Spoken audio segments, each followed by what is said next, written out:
After these things Paul departed from Athens, and came to Corinth, and found a certain Jew named Aquila, born in Pontus, lately come from Italy, with his wife Priscilla, because that Claudius had commanded all Jews to depart from Rome, and came unto them.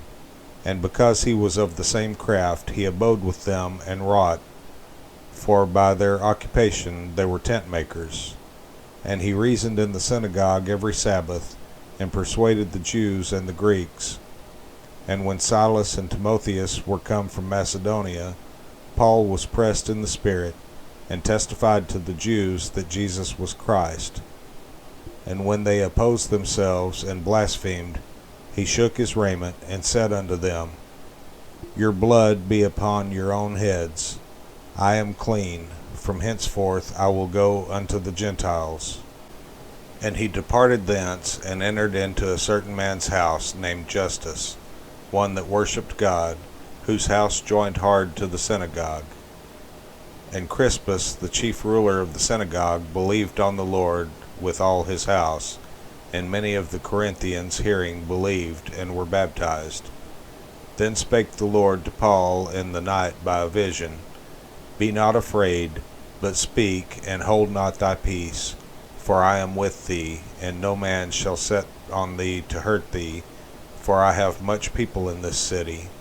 And he continued there 1 year and 6 months, teaching the word of God among them.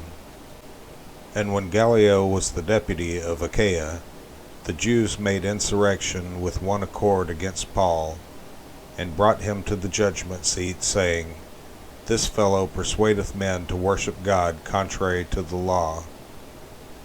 And when Paul was now about to open his mouth, Gallio said unto the Jews, If it were a matter of wrong or wicked lewdness, O ye Jews, reason would that I should bear with you. But if it be a question of words and names, and of your law, look ye to it, for I will be no judge of such matters. And he drave them from the judgment seat. Then all the Greeks took Sosthenes, the chief ruler of the synagogue, and beat him before the judgment seat. And Gallio cared for none of those things. And Paul after this tarried there yet a good while, and then took his leave of the brethren, and sailed thence into Syria, and with him Priscilla and Aquila, having shorn his head in Cenchrea, for he had a vow. And he came to Ephesus, and left them there, but he himself entered into the synagogue, and reasoned with the Jews. When they desired him to tarry longer time with them, he consented not, but bade them farewell, saying, I must by all means keep this feast that cometh in Jerusalem, but I will return again unto you, if God will. And he sailed from Ephesus. And when he had landed at Caesarea, and gone up and saluted the church, he went down to Antioch. And after he had spent some time there, he departed, and went over all the country of Galatia and Phrygia in order, strengthening all the disciples.